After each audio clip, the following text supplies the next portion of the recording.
this week on Capitol Report. What are we going to do? Road trip. Road trip! Governor Lamont visits Israel to explore economic opportunities. Are you here with your family or on your own? This is my family. Plus, is it time for state lawmakers to get a pay raise? $187? Yep. There's a debate to be had on it. I'd be open to it. Is the result of a special election in the House a sneak preview of what's coming in November? Things are going to start happening to me now. Is it time for UConn to bid farewell to the XL Center? I think it goes beyond sports. I think this building should be condemned. And Senator Blumenthal, what's your biggest goal for 2022? If my wife allowed me to do it, I would just eat cheese from morning to night. Sounds like a plan. Capitol Report starts now.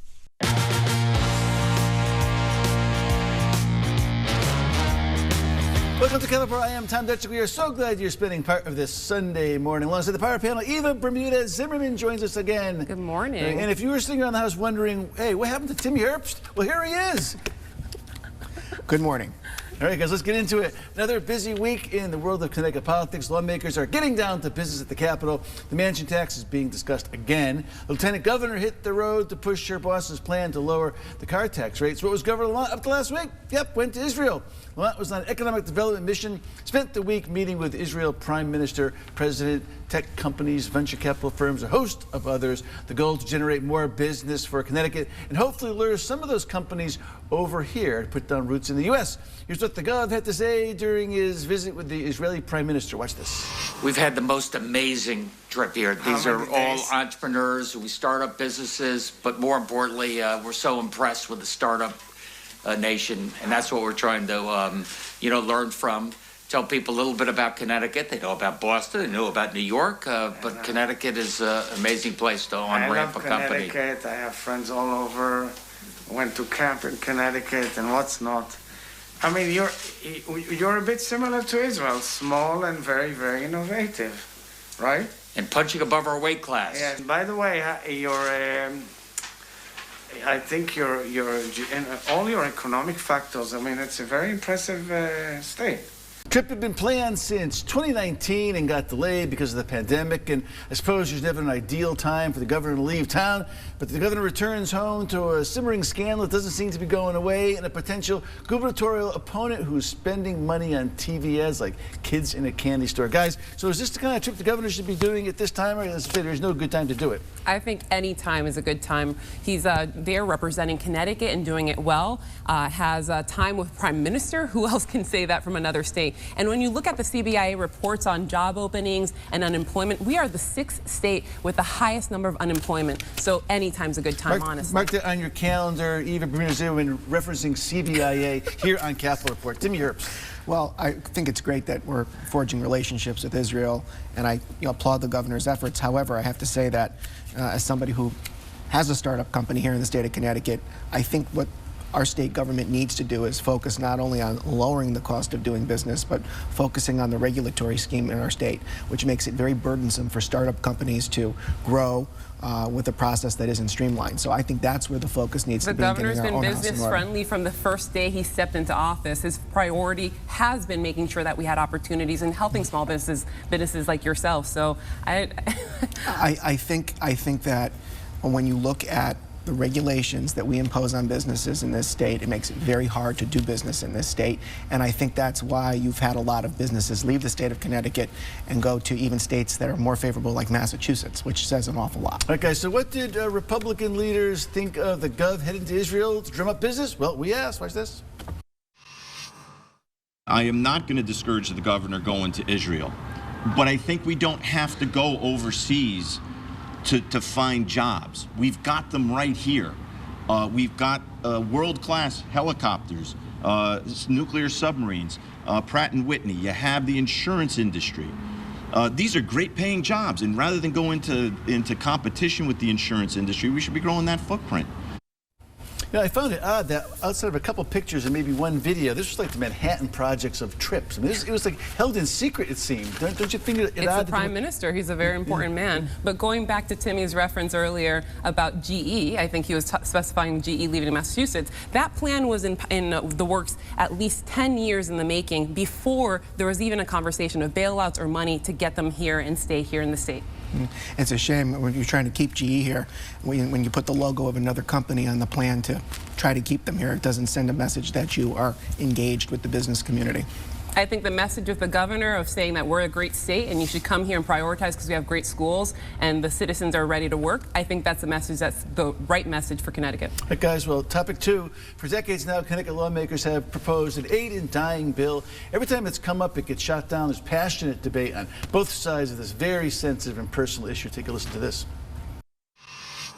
There really is no reason for pain and suffering at this point.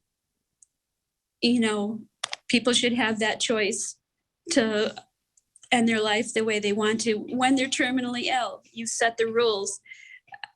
I have faith in those rules.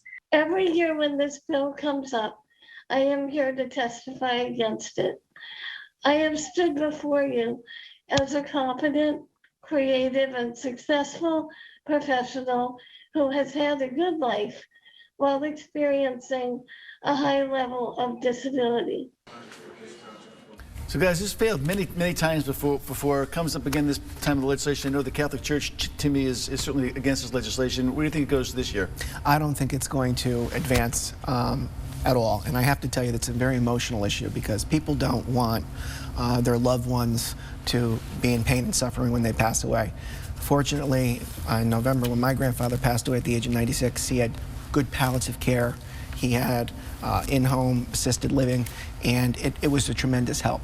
But we don't want people to suffer, and I think one of the things that we have to also recognize is because we have paid family medical leave now, it helps allow people to take that leave to be with their loved ones so nobody dies alone and no one suffers. So I think we have to take advantage of the great palliative care we have and the services that we provide. Well, I think it's a little beyond that. It's not even just for that paid family leave, too. Oh, thank you, because yeah, I'm on the board, but it was definitely a team effort there. I don't think it's just palliative care. When you talk about testimony the previous 2 years, you're looking at people who are also with long-term problems, and the choice that they're wanting to make to take their life and cut it short is a very personal choice. It's not just a elderly person. It's not, you know, there are cancer patients, there are people who are very, very ill. So I don't think it's that simple. Jimmy? I think it's a very emotional issue for me. You know, my faith tells me that it's something that I could not support. But at the same time, I think what we have to do is make sure that we live in a society and in a state where we don't allow people to suffer. We give them the best possible care that we can, and we make sure that nobody dies alone. All right, guys, so let me ask you this. So how would you like to go 21 years without a pay raise? The part-time members in the Connecticut General Assembly are making $28 grand a year, and a few of them are starting to make some noise about it. Last week, 2 Democratic leaders in the House were asked if they think it's time for lawmakers to get a little pay bump. Watch this. If 50% of both caucuses are willing to vote for it, I will put it on the board. But it's not going to be carried by Dems, and it shouldn't be carried by ours. So if 50 plus 1 or 50, both chambers put themselves on an amendment, I'd call it. Yep. There's probably, a lot of valid arguments that could be made about who's able to participate in the legislative process by virtue of how much you can make.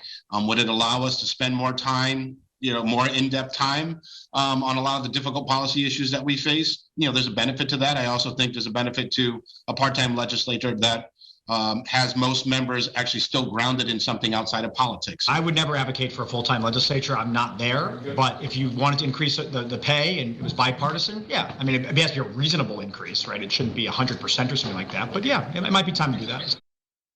Republican House Leader Vin Candelora tells the Hartford Current that he's open to the idea of raising pay based on recruiting and retention issues. He says it's become a political football and adds, quote, people think we're giving vehicles and cell phones and credit cards. We have none of that. Not having this conversation for 21 years is problematic, guys. I am in the camp of raising pay. I am in the camp of full-time legislature. We have a full-time governor. We have full-time staff. We have full-time legislative staff. We have full-time everything. I never thought I'd say I'd agree with Ken DeFlora. There you go, huh? All right. I do agree. So what do you think? We're fortunate to have Representative Vargas and Senator Matt Lesser, who are full-time legislators, but not everyone has that ability. A lot of the legislators have to hold other jobs, full-time jobs that take them away from the district, and they're working really hard to maintain both positions. But this would be an opportunity to get more people who are interested, who are, working those full-time jobs and can't do both, to get involved. So I think it's great. Raise the pay, Timmy. We need new people to get involved. There's no question about that. But if they're going to raise the pay for legislators, I think we have to have a holistic conversation about changes that need to be made to other areas of compensation that legislators receive. So if we're going to raise the pay for legislators, we should eliminate the provision that allows mileage reimbursement to be calculated towards the pension.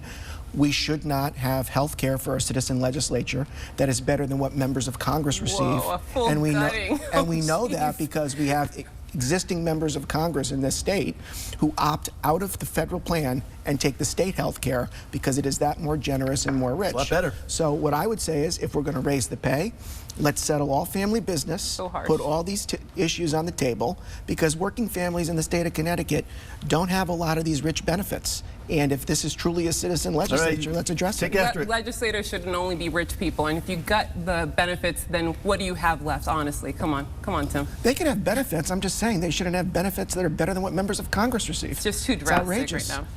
All right, guys. So it's not going away. The whole school construction scandal within the Lamont administration. Up next on Count Report, our pal Danny Haar has been rolling up his sleeves, trying to get to the bottom of this mess, find out what he's learned when we get back. Don't go away.